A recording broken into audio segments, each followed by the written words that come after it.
Work sits at the center of stability for individuals and communities. Employment organizes time, supplies income, and provides affiliation. When addiction is treated as a human condition rather than as a property of a drug, the connection between labor, structure, and recovery becomes plain. People who are housed, who can meet basic expenses, and who have reasons to wake at the same hour each day are less vulnerable to cycles that revolve around substances. The reverse is also true. Unstable schedules, low wages, benefit cliffs, unsafe work sites, and punitive employer policies magnify risk and interrupt progress. Effective addiction systems, therefore, include a practical plan for employment and for the economic conditions that make work sustainable. Labor markets shape exposure to risk and access to recovery. In many regions, the growth of contingent labor and on-call scheduling has replaced predictable shifts. Income volatility drives stress, makes budgeting impossible, and undermines plans for treatment attendance, sleep, and meals. Night shifts and rotating schedules shorten sleep and increase reliance on substances to adjust state. Long commutes and unreliable transit multiply fatigue. Jobs without paid leave force impossible choices between a clinic appointment and a day's wages. Employers that terminate immediately after disclosure push problems underground until a crisis occurs at work. A system that intends to reduce addiction's harms must face these realities and design countermeasures that function in ordinary workplaces, not just in clinics. Employer policy is a direct lever. Written policies can state that substance use disorders are health conditions that warrant confidential disclosure and access to care, not automatic termination. Procedures can specify who receives disclosures, how privacy is protected, and how leave is arranged. Return-to-work plans can describe graduated schedules, temporary task modifications, and supervisor communication protocols that prevent rumor and humiliation. Policies can confirm that medications for opioid or alcohol use disorder are permitted when prescribed, and that compliance will be verified through normal occupational health channels rather than through ad hoc judgment. Safety-sensitive roles require careful evaluation, but categorical bans are rarely necessary. Employers that operationalize these details retain trained staff and reduce turnover, recruitment costs, and accidents. Drug testing programs benefit from redesign. Blanket pre-employment testing for non-safety sensitive roles screens out candidates without addressing impairment risk. Random testing policies that punish positive results without offering treatment pathways convert a medical condition into grounds for dismissal. A modern program defines safety-sensitive roles precisely, focuses on impairment at work rather than on remote use, provides confidential referral to care after any positive test, and allows return to work with documented stabilization and monitoring. The goal is safety with continuity, not spectacle with churn. Supported employment is the most reliable clinical approach for translating stabilization into wages. The core elements are simple and repeatable. Rapid job search, rather than prolonged pre-employment training. Placements in regular competitive jobs, rather than in long-term sheltered settings. Coaching that follows the worker into the workplace. Coordination between employment specialists and clinical teams. And respect for participant preferences about industry, hours, and disclosure. Employment specialists build relationships with local managers, learn what the job actually requires, and help solve problems that would otherwise trigger resignation or termination. Coaching includes attendance routines, transportation planning, communication with supervisors, and early warning systems for relapse risk. When supported employment is integrated with addiction treatment, retention rises and time unemployed declines. Apprenticeships turn recovery into skilled work. Programs that recruit from treatment centers and recovery housing can offer paid training with predictable schedules, mentorship, and a path to wage growth.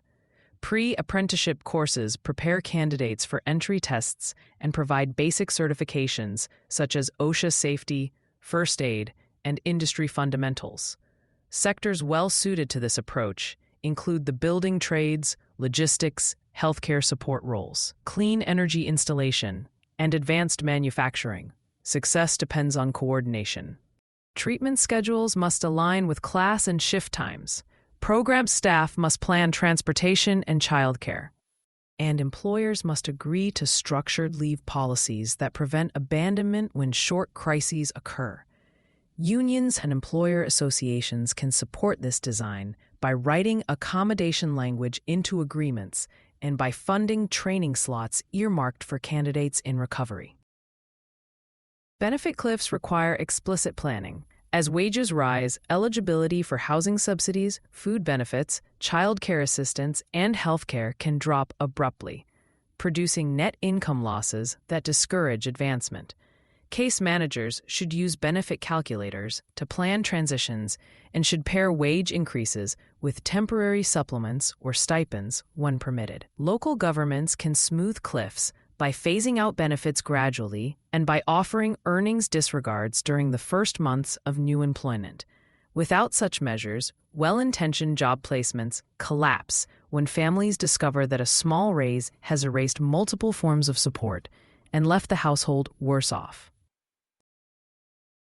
Transportation and childcare decide whether a plan survives contact with reality.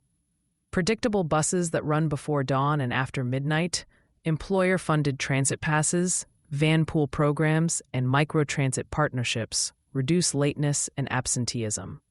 On-site childcare stipends, and agreements with licensed providers aligned to shift work convert theoretical access to care into practical attendance. Schedules that acknowledge school hours and pediatric appointments reduce conflict. Telework opportunities, where feasible, expand options for those with mobility limitations or caregiving duties, provided that work quality and confidentiality can be maintained. Workplace design affects risk. Long shifts without rest breaks increase injuries and drive substance use to manage pain and fatigue. Environments without hydration, cooling, or protection from heat raise medical risk for individuals using stimulants. Repetitive tasks without variation increase boredom and rumination, both of which can trigger craving. Ergonomic adjustments, rotation of tasks, scheduled breaks, and attention to lighting and noise reduce strain. Supervisors trained to recognize early signs of withdrawal, sleep deprivation, or anxiety can respond with private referral rather than public accusation. Occupational health can integrate addiction care. On-site or affiliated clinics can offer confidential screening, brief interventions, and medication initiation with warm handoffs to community providers for ongoing management. Naloxone can be stocked in first aid kits and staff trained in recognition of respiratory depression and rescue breathing. Policies can specify that a medical emergency will be treated as an emergency, not as grounds for discipline. Supervisors can be trained to de-escalate, to call for medical help promptly, and to document events without stigmatizing language. After any event, return to work should be guided by clinicians who understand both the job demands and the treatment plan. Settlement funds from lawsuits tied to opioid distribution and marketing provide an opportunity to build the employment infrastructure that care requires. Investments can include job developer teams embedded in clinics, apprenticeship partnerships with guaranteed cohorts, child care slot creation for families in treatment, employer training on fair chance policies, union-backed mentorship programs, and public dashboards that track employment outcomes. Funds can also support legal services that clear warrants, expunge records where permitted, and restore driver's licenses. The allocation logic is straightforward. Employment stabilizes households and reduces public costs across health, justice, and social services. Funding employment supports is therefore a prevention and recovery strategy, not an optional add-on. Legal and regulatory structures influence hiring. Criminal records, license restrictions, and employer liability fears create barriers disproportionate to risk. Jurisdictions can adopt ban-the-box policies that delay inquiry into criminal history until later in the hiring process. Expand expungement eligibility for nonviolent offenses. Reform occupational licensing rules that exclude applicants for old or irrelevant convictions. And clarify protections for employees using prescribed addiction medications. Courts can convert fines and fees to community service where appropriate and can consolidate debt to allow license reinstatement.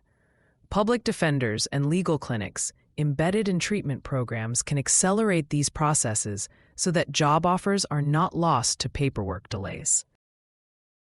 Fair chance hiring policies benefit both employers and communities. Employers can remove blanket exclusions, limit background checks to convictions relevant to job duties, and consider evidence of rehabilitation, such as training completion, steady housing, and clinical engagement. Conditional offers followed by individualized assessments reduce bias. Probationary periods paired with coaching create real opportunities without ignoring risk. Employer associations can develop model policies and share outcome data to build confidence across sectors. Public procurement is a powerful lever. Government agencies can incorporate fair chance and recovery-friendly requirements into contracts for construction, maintenance, and services. Contractors can be asked to document policies on medications for opioid use disorder, return-to-work accommodations, supervisor training, and naloxone stocking. Contracts can include outcome reporting on retention, incident rates, and safety. Community benefit agreements attached to large projects can reserve apprenticeship slots for candidates referred by clinics and recovery organizations, with funding for transportation and gear. These levers translate policy statements into hiring pipelines that function month after month. Small and medium-sized businesses require tailored supports. Many lack human resources staff and worry about managing complex situations. Consortium models can pool services such as legal guidance, supervisor training, and access to occupational health. Chambers of commerce can host briefings on policy design, medication basics, and return-to-work plans. Local colleges and workforce boards can create rapid response teams that match candidates to openings, provide coaching for the first 90 days, and troubleshoot transportation and scheduling conflicts. Unions and worker organizations are key partners. Contract language can protect access to addiction medications, set clear procedures for disclosure and accommodation, and prohibit discipline for treatment participation. Joint labor management committees can oversee implementation, resolve disputes quickly, and adjust policies as data emerge. Training programs can prepare stewards to recognize health issues and to connect members to services. These steps align worker safety and employer needs, reducing conflict and improving outcomes. Rural and urban contexts require different logistics. Rural regions benefit from hub-and-spoke employment services connected to mobile clinics and telemedicine. Employers can coordinate with transit agencies to align routes with shift times. Local governments can offer housing stipends or conversions of unused buildings into recovery housing with on-site case management and Wi-Fi for telework. Urban regions can coordinate among hospitals, universities, business improvement districts, shelters, and workforce boards to concentrate services where foot traffic is high. In both settings, programs should track the basics. How many candidates were placed? How many remained at 30, 90, and 180 days? And what barriers cause separation? Measurement keeps rhetoric honest.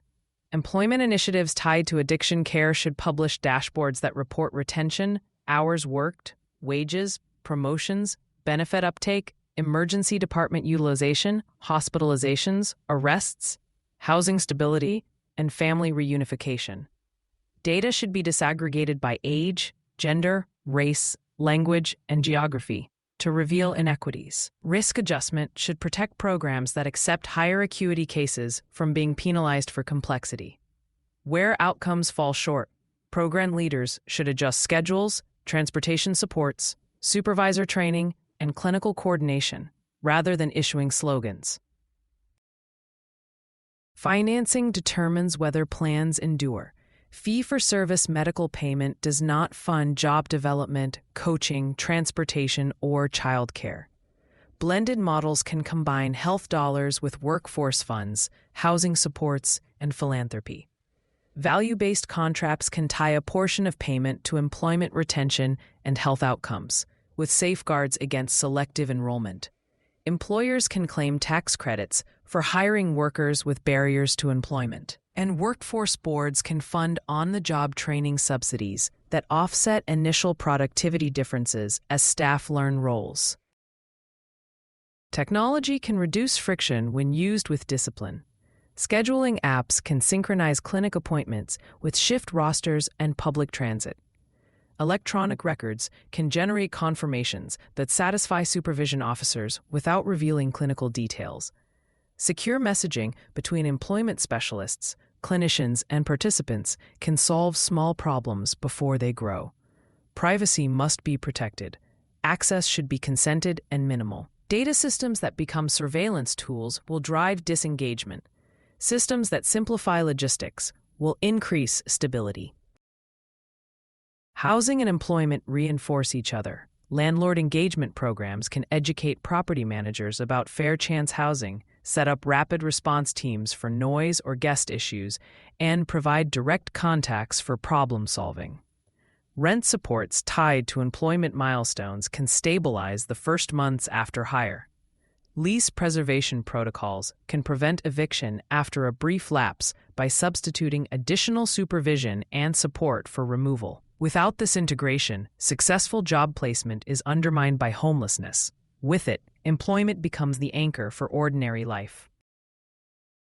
Workplace overdose response should be standardized. First aid plans should include naloxone, rescue breathing, and clear instructions for calling emergency services. Staff should be trained to recognize signs of opioid toxicity and non-opioid sedation, to position the person for airway protection, and to continue oxygen and ventilation until help arrives. Policies should state that an overdose is a medical event and that post-event evaluations will focus on safety and support.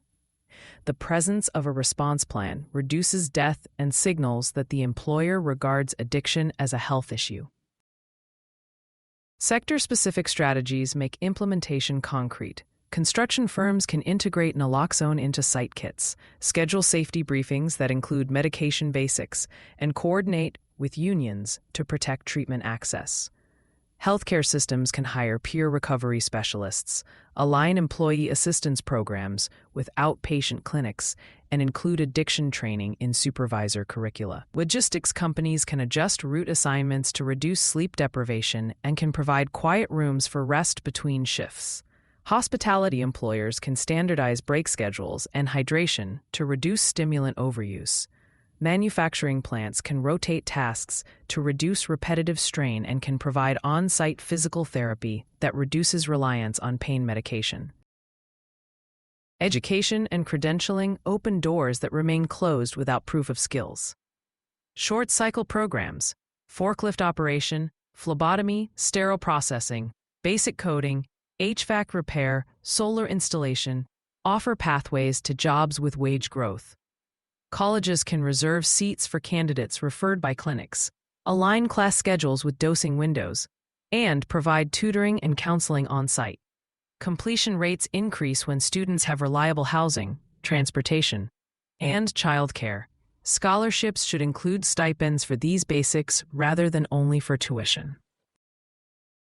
Return to work after a medical event requires structure. A plan should specify temporary duty modifications, check-in intervals, the clinical contact responsible for clearance questions, and a process for addressing rumors or stigma among coworkers. Supervisors should receive coaching on how to discuss performance without moral commentary. Human resources staff should document adjustments and timelines.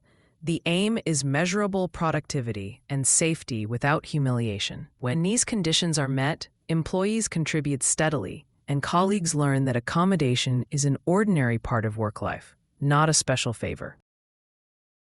Equity must be explicit. Women carry disproportionate caregiving responsibilities and face specific stigma. Schedules and childcare supports should reflect this reality. Older workers experience polypharmacy, chronic pain, and bereavement. Plans should include careful medication review and social reconnection. Immigrants face language barriers and documentation concerns. Programs should include language access and legal assistance. People with disabilities require accommodations that are often inexpensive but absent. Supervisors should be trained to offer them without delay. Equity reviews should be conducted at set intervals and should produce changes in location, hours, hiring, and supports where disparities are identified. Public communication should replace spectacle with service. Announcements can include addresses, hours, and eligibility for employment services tied to clinics, instructions for obtaining naloxone, and information about fair chance hiring policies. Media coverage should avoid images and terms that harden stigma and should report on measurable outcomes from employer partnerships and apprenticeship cohorts. Residents will support programs that show fewer funerals, more paychecks, and safer public spaces. They will resist programs that promise much and publish little. Operational reliability is the difference between policy and experience. Job developers must return calls. Vans must run on time. Clinics must have prescribers available when walk-in candidates arrive. Employers must receive responses the same day when problems arise during a shift. Hotlines must be staffed by people who know the local network and can connect callers immediately. Without these routines, plans stall and criticism grows. With them, trust builds and participation rises. A county or city can assemble this system in phases. A 90-day plan can designate a lead agency, map employers, unions, and training providers, sign memoranda of understanding for same-day referral and return-to-work pathways, hire job developers and embed them in clinics, purchase transit passes for candidates, and publish a single referral number. A 6-month plan can launch apprenticeship cohorts in 2 sectors, open on-site childcare in 1 clinic, add evening hours at 2 more clinics, train supervisors from 10 employers, and publish a dashboard with retention and wage data. A 12-month plan can expand housing supports tied to employment milestones, add legal services for record clearance and license restoration, and renegotiate procurement contracts to include fair chance and recovery-friendly requirements. Program governance should be routine rather than heroic. An interagency board that includes health, housing, justice, education, labor, employers, unions, and community organizations can meet monthly, publish minutes, and review dashboard trends. When metrics worsen, retention falls, housing loss rises, overdose after hire increases, the board should assign a responsible party and a deadline for corrective action. Budgets should reflect outcomes. Programs that demonstrate improvement should gain capacity. Programs that do not should be revised or replaced. This approach aligns incentives with reality rather than with rhetoric. Economic analysis supports these investments. Retaining trained employees is less expensive than replacing them. Avoided hospitalizations and emergency visits reduce public spending. Stable households reduce foster care placements and justice involvement. Neighborhoods with fewer public overdoses attract customers and investment. These returns justify the inclusion of employment and housing supports within addiction budgets. It is not generosity. It is arithmetic inside a human framework. The overarching theme remains unchanged. Addiction is a human condition. Work supplies repetition, structure, affiliation, and income, the ingredients that make ordinary life possible. When systems make employment feasible by protecting medications, smoothing benefit cliffs, providing transportation and childcare, aligning schedules, and training supervisors, the probability of sustained recovery rises. When systems ignore employment, plans unravel as soon as clinic hours end and bills arrive. Communities that design employment into addiction care see fewer deaths, steadier mornings, and neighborhoods that function. The methods are not dramatic. They are precise, repeatable, and suited to the seriousness of the subject.